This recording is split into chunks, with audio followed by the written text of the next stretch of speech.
As soon as our hero finished speaking, the unknown stone dragon started attacking our hero with stones. Huge rocks rose up from the ground and began closing in around our hero. The force behind the attack was extremely powerful, and the rocks were moving toward our hero at such incredible speed that our hero was having difficulty avoiding them. Within moments, the rocks began covering our hero from all sides and moved toward him to crush him. Our hero's skeleton armor was slowly shattering under the pressure, and shortly after, all the stones crashed into our hero and completely covered him. Our hero was trapped between the enormous rocks.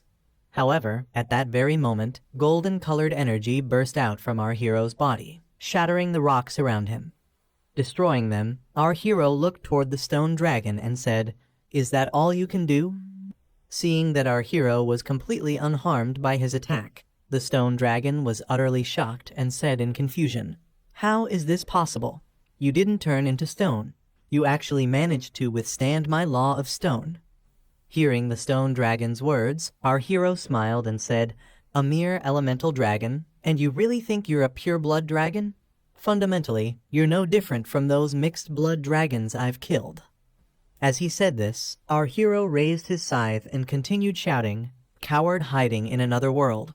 If you have the guts, cross the world's barrier and fight me face to face." Hearing our hero's words, the stone dragon shouted furiously and charged toward our hero, saying, "How dare you lump me together with those inferior creatures? Human brat, since you're seeking death, I'll grant your wish." The stone dragon was ready to launch another stone attack at our hero. However, this time, the stone dragon's size began growing much larger than before, because the surrounding rocks were breaking away from the ground and rising toward the sky, directly revolving around the stone dragon. At this moment, the stone dragon used a skill called Giant, causing all the stones to gather together at one point in the sky and form a gigantic claw. As this enormous claw was being created, the stone dragon looked toward our hero and said, "Now, go to hell." A gigantic claw made entirely of stone soon appeared in the sky. The claw was so enormous that it covered the entire sky, and as soon as it was formed, it charged toward our hero at incredible speed. The pressure released by this claw was so powerful that it was affecting the surrounding environment. Looking at this terrifyingly enormous claw, our hero became slightly alarmed and thought, "No, I have to avoid this. The energy this giant claw carries is enough to kill me." Our hero immediately prepared to move his scythe and his body, but he was unable to move.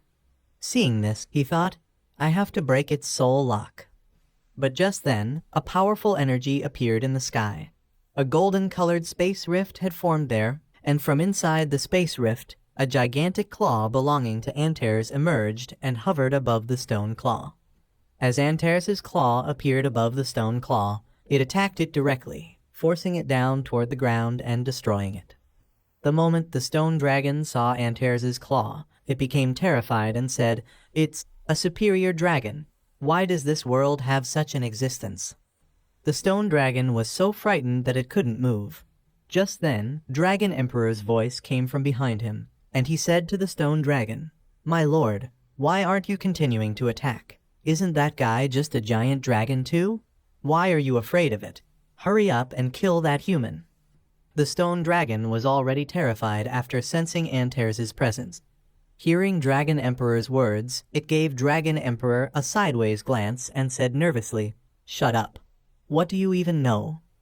At that moment, Antares' claw emerged even farther from the rift and moved directly toward the stone dragon.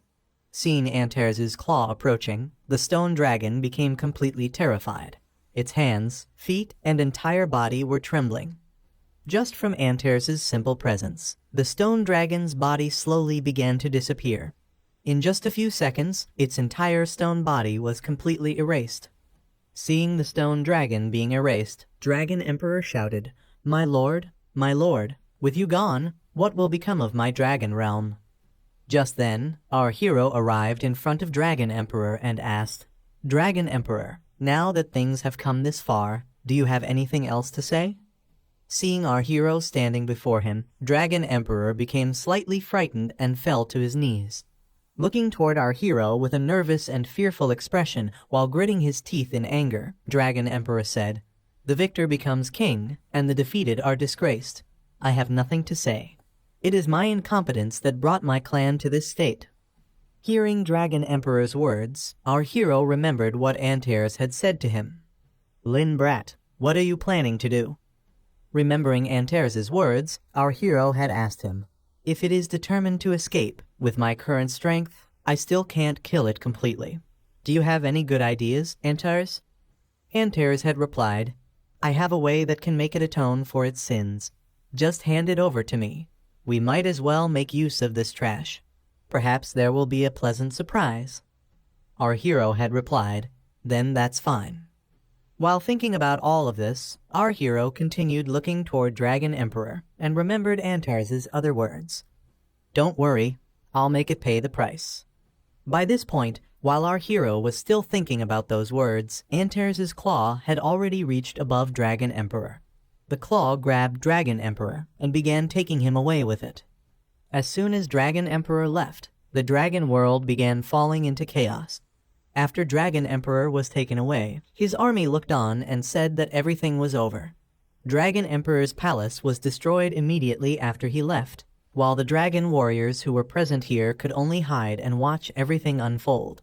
Seeing everything come to an end before their eyes, they were completely devastated. Then our hero said, "The Dragon Clan is completely finished. The 1,000-year struggle between humanity and the Dragon Clan. Today, it ends at my hands."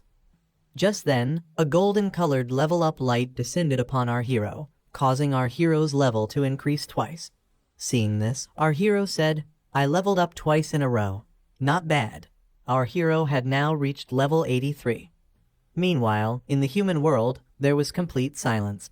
The humans who had witnessed everything were utterly stunned, unable to believe what they had just seen. They began discussing among themselves, wondering if the dragons had really been wiped out.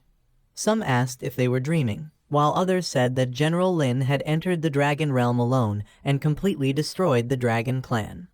These discussions were happening all across the human world, and despite their shock, everyone was filled with excitement. Meanwhile, our hero's teachers were also discussing his victory. After seeing our hero's victory, Bai said, "Moyu really is decisive whenever he makes a move. I'm afraid even the Dragon Clan itself never imagined that they would be destroyed today at the hands of a human kid who is only a little over level 80.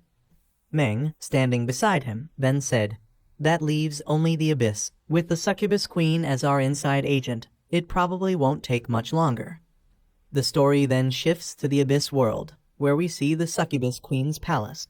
Inside the palace, someone rushes in and shouts, "My queen, it has been confirmed. The Dragon Clan has been completely destroyed, and the Dragon Emperor is nowhere to be found." Hearing this, the Succubus Queen says, "Looks like I didn't choose the wrong person." She then begins thinking, "To strengthen our alliance, I should show some more sincerity." The story then shifts to the Demon Emperor's palace. The Demon Emperor was sitting on his throne, while several demon kings were kneeling before him. He had also received the news of the Dragon Emperor's defeat. Looking at the demon kings kneeling before him, he asks, "You've all received the news about the Dragon Clan, right?" Hearing the Demon Emperor's question, one of the demon kings says, "My emperor, even the Dragon Emperor has failed, and there is also a terrifying existence helping him. Do we really still have to remain enemies with Lin Moyu?" As soon as the Demon Emperor hears this, he angrily crushes the glass of wine in his hand and says, "The Dragon Emperor is just a worthless piece of trash. But after the Dragon Clan, that kid's next target will probably be us." Saying this, the Demon Emperor looks upward and, with anger in his voice, orders his soldiers, "Notify the entire realm. From now on, prepare for the final battle. This time, either he dies or I perish."